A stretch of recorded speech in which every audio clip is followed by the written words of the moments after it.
Welcome to Ego Netcast live streaming. My name is Martin Lindeskog. Today is still Thursday in America, so I will use the Mjölnir Thor's hammer for torsdag in Swedish and ventilate a bit about the topic. And today's title was The Right to Protest. And I looked at the Wikipedia thing there about protest thing, what you're to demonstrate. And then if you know about the term, expression, useful idiot, and I will include that in the show notes when I'm editing this into a podcast episode of EgoNetcast podcast. I think it's 135, I believe it is.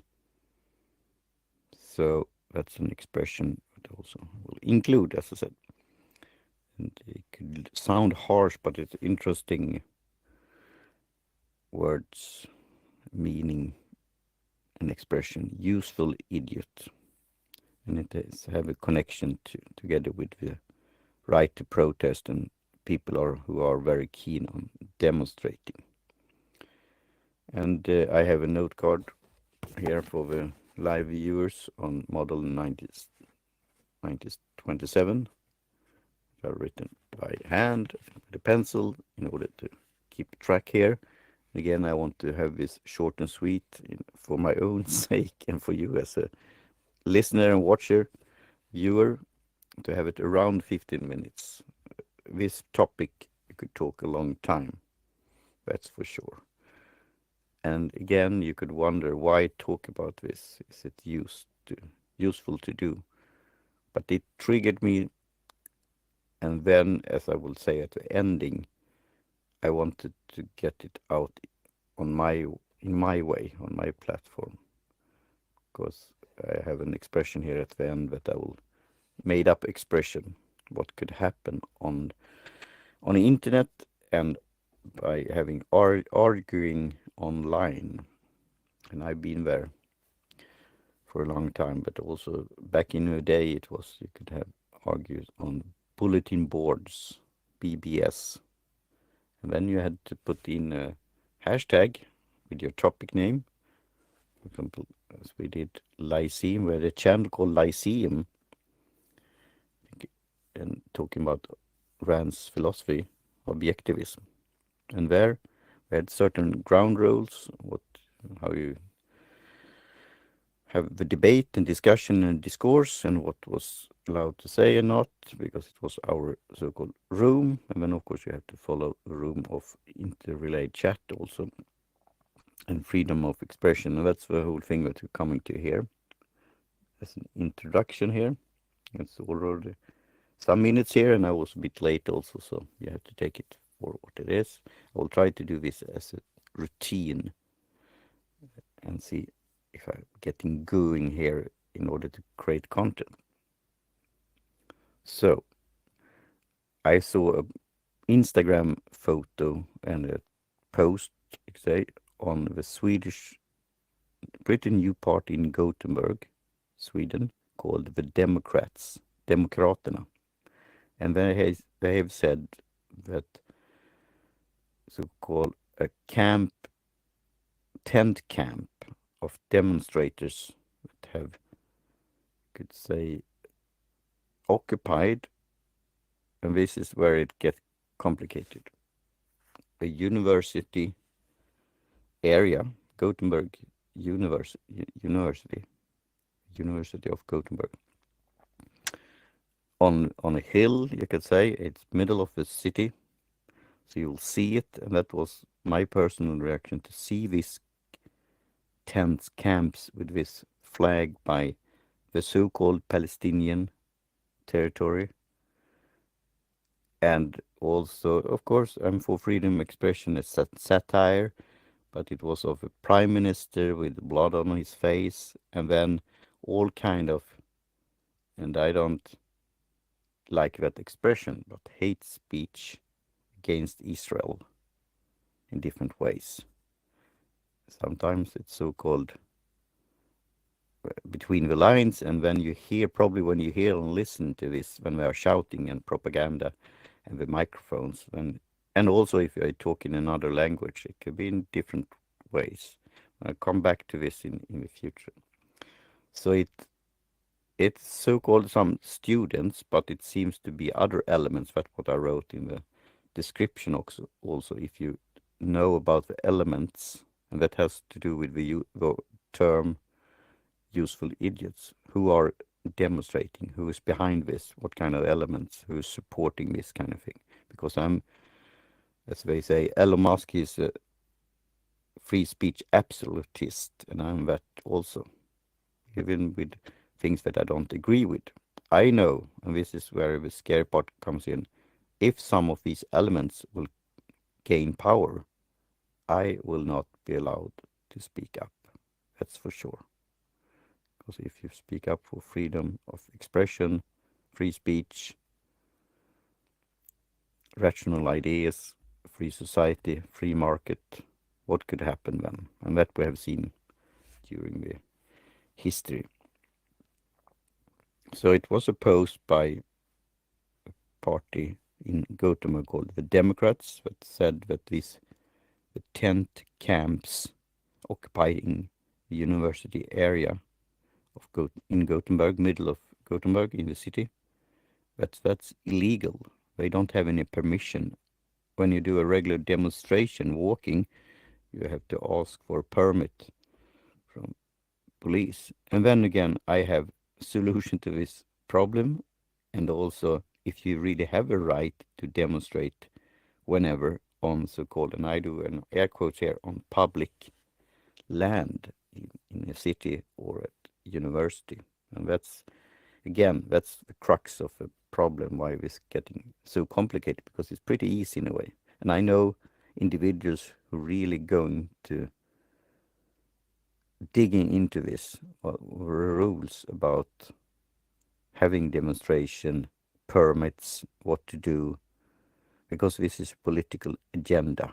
This is political correctness, and it's some pushing some lobbyists and others.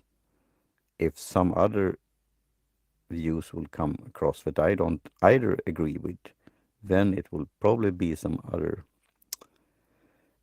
decisions. But that also have happened in back in the day when and they are pretty similar. That's the thing. They are united against Israel.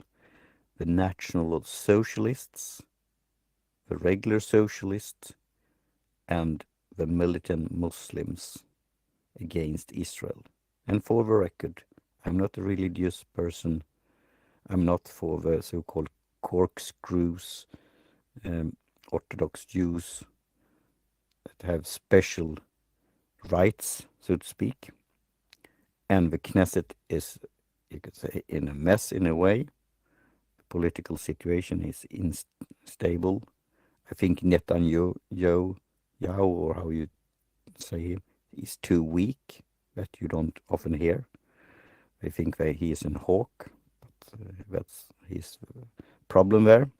And I think hopefully a so-called middle class in Israel, a secular middle class, will come up with a party or a movement to have a real stable secular society. And yeah, so the whole situation, and of course historical, and now we're going on tangent here already, around 10 minutes, the history and the word Palestine and the former word of Israel, and how they did this map, and how we draw the lines and the maps, and then of course United Nations declaration there, as Israel as a state, and so on. But I said on my comment here on the Democrats of in Gothenburg, thanks for supporting a secular Gothenburg, and then used the atheist symbol or the nuclear symbol, the purple one with now I'm drawing, see, like this. and then in the middle dot, the nuclear power and the symbol of atheism. And that's the absence of God. It's not the perfect definition of myself, but in this case I use it. So then I comment on that. It was a person without a real name. Of course, you could always find them. I think this person, I think it's a he, did the selfie and so on in his own Instagram photos. But he said something, comment to me. What do you mean by secular? And why is the Democrat Party in Gothenburg, why are they for that? And the so-called right to protest or demonstrate or really to occupy a property, a land in the city near the university. So it looks as a mess. It's not nice to see. It's been there for a long time. They are in the way of traffic and others. It looks, as I said, ugly. It's not a nice symbol, we could say, for learning in university. But then the commentators say that we should have this, and then I comment back, and then he comment back again, and that got me thinking: should I continue with this, to comment or come up with a response? And I know individuals that have really worked on this issue and problem, so I will come back with that. But then I mentioned that these so-called protesters and demonstrators, they are against Israel for some reason, and they are for and supporter of Hamas in one way or another, and other terrorist organizations that are listed as terrorist organizations. So then I commented also linking to a son of Hamas founders. Now I see I pronounce the name right. Musab Hassan Youssef. So I include that in the show notes in the edited podcast episode.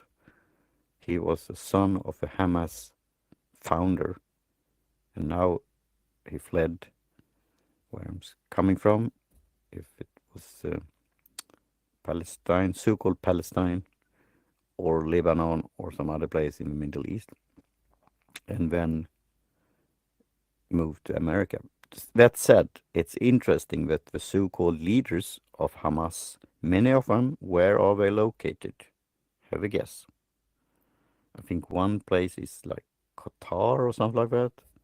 Maybe Saudi Arabia, I don't know, but that's something you could follow, so-called the money, and that's the aid money that's going to, that are controlled by the UN, so-called educational school system, and what they are teaching in these schools about Israel, about Jews, and the hatred coming there, and how the male students, how they learn from an early age, and I will find a video and including that in show notes, to hate the Jews, being against Israel, and then take up arms and join Hamas, that is a terrorist organization.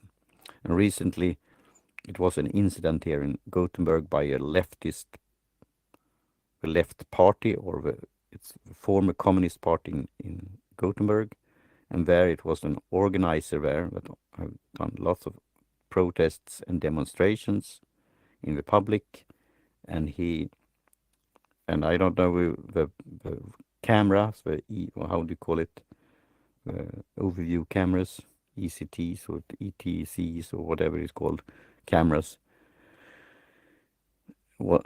Who started the fight, and where it was a journalist that had been writing for the Gothenburg Post, and now he's more like, you could say, independent citizen journalist, and he get support from the viewers and so on, and he had done some research on this leftist party member representing the left party in Gothenburg, and wanted to ask him things about that. And this guy supposedly then hit him and to the ground, took his phone, and we'll see how that thread is going if you do a search on that.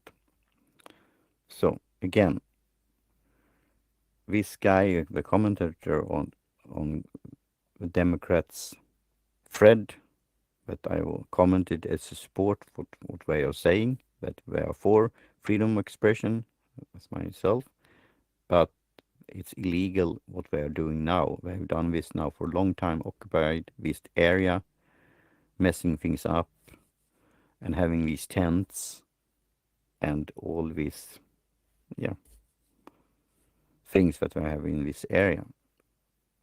So do they have a permission to be there? What's this land? Who's owning that? Are you allowed to do this kind of thing?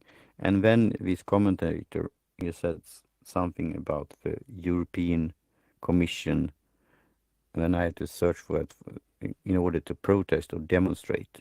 And that Articles 9 to 11, and that's talking about freedom of expression, freedom of, how do you say, join groups and movements, and freedom of speech, but then also to have peaceful demonstrations. And the word is peaceful. And what's going on in this occupied area of the university land is not so peaceful, I think. So that's something to think about. And who's behind these elements? And are they students of Gothenburg University, or are they coming from others? This is coming back to the day, and I'm not a fan of Bush's former presidents, but when he came, and then I was in America, came for a visit to Gothenburg. It was this rally in Gothenburg, people taking up stones from the roads, throwing it. It was a mess, total mess. And then the police had to come in because these were organized around Europe, called the so-called the streets, demonstrators of the street or something like that, and this Occupy movement. And it was totally a mess. These are organized in different ways. I did a so-called, back in the day, a pro-counter demonstration, one person, one individual with an American flag. And I didn't interrupt the demonstration. I was standing on the central of Sweden near the Poseidon statue on the avenue in Gothenburg and talked to the police. And there it was this crowd against so-called American war against Iraq and the dictator Saddam Hussein. So there was support for dictator Saddam Hussein against the so-called invasion and what. And I say, for the record, it was not the best way to do it. They should have attacked the dictators and the Ayatollahs in Iran, because that's the center of terrorism. Supporting organizations like Hamas. In their case, it's more Hezbollah, what I know about. And that we could come back for another day, what's the so-called difference and resemblance, and they unite against a common enemy, but different forms of Islam, Shiites and whatnot. So, do you have the right to do this? And what's the solution? And when I searched for my favorite author and philosopher, Miss Rand, about articles and essays about this, and I found that I will link and read again and see what's saying. The title was The Cashing In, the Student Rebellion. Because back in the day, in the 70s, it was almost you were left leaning or you were even more left, like a communist or even more. And that's all the splinter groups that's happening. So, and also her essay called Man's Rights, about property rights. Now we take a sip of tea here. Cheers.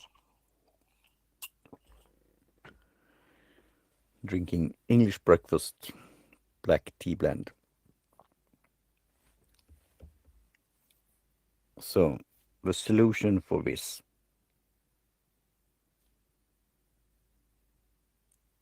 is this: what's property rights?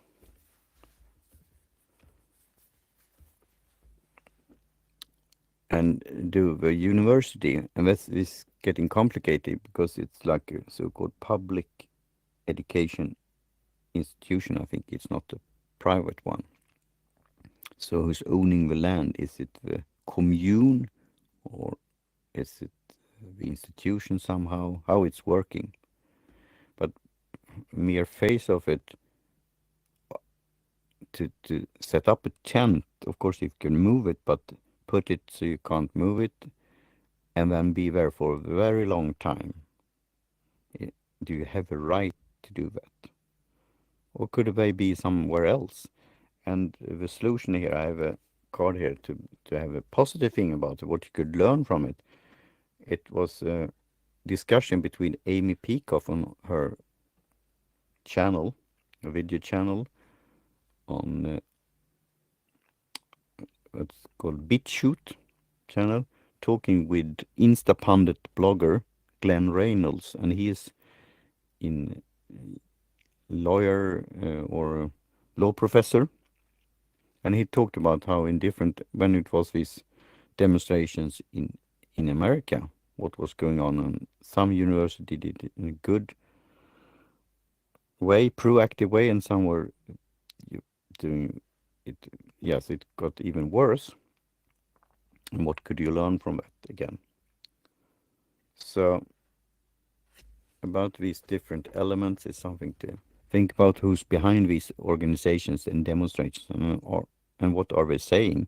As I said, I'm not for this classification of hate speech and what's that. I'm for freedom of expression, but we have to take account and take responsibilities what we're saying.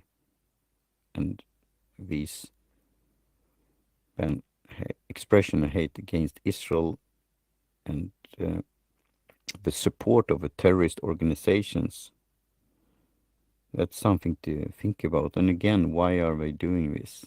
And is this like organized, and this that I were coming to useful idiots that was used with in connection with, I think it was Lenin and others, and different, again, splinter groups on the left and the communists, and also here in Europe then, how they could use useful idiots for their purposes. So that's something to dig into more. Who is behind this demonstration and this tent camp, and who are there in the tents, and are they peaceful or are they aggressive, and what's their goal? That's something to think about also, because you could see all the props there with maps of so-called then Palestinian territory and the history and Israel, and go and read the source. What are the Hamas organization? What are they saying? What are they standing for? And who attacked Israel in the beginning of the year and killed civilians? And Israel response, and what's the solution for this problem and this situation? So now it will be more like half an hour. I was planning of 50 minutes, but yeah, it's a topic you could talk more about in a civilized way. But I will do the ending here. I will talk to a friend that is very into this situation and have learned about it and doing it in very great work about the legal things about this and how it should be done. So she has a great project there, so I will see if she has something coming up with something that I could share in this comment thread, like my last remark. But I think this person has, as I call it in Swedish, tid på sina fingrar, or time on your fingers, or you have time on your hands doing nothing, and you have to have the so-called last word. And you're sitting there with the keyboard and waiting for me to respond. And because I said, thanks for supporting secular Gothenburg, that's what's it. Of course, you could think what's had to do with the post about that it's illegal tent camp. But again, if you look what Hamas is standing for, because they are supporting Hamas and call it that it should be not listed as a terrorist organization and whatnot. So you have that, and that again against Israel. It's the socialist, it's the national socialist, and the militant Muslims, and they are religious to the core, and they are reading the so-called holy scripture as the devil was doing that, and then have this hatred and aggression and violence and terror activism. And I can't get it, how you could support these kind of organizations. Israel is not perfect. They have issues. And you also have to understand the history. And I bought a book there at the book fair some years ago from an organization supporting a peaceful way in Israel. And it was very informative about the whole history, all the details, the solutions, what you could do, and how we continue. And this, as a call to action, I'm very interested as a new media advisor, supporter of a Podcasting 2.0 initiative to support freedom of expression in a peaceful way. We could continue the conversation and the discourse and the debate. But again, this commentator have some kind of agenda, but then playing this role that I have to explain myself and probably continue to reply and reply again and again. I don't know what was triggered, if he is a secular person, but Hamas supporter or whatnot, or if he's really supporting peaceful demonstrations that I don't think this tent camp is. So, but we will see, and we will follow this along here in Gothenburg, Sweden. And if you have anything that you want to share, any examples from your area, what's going on, and if you have any ideas, what's the elements behind these demonstrations and actions against Israel, and these demonstrators that are really supporters of terrorist organizations, for example, Hamas, and if they are organized that have a long history of useful idiots. And with that, I say cheerio and talk to you soon again. Bye for now.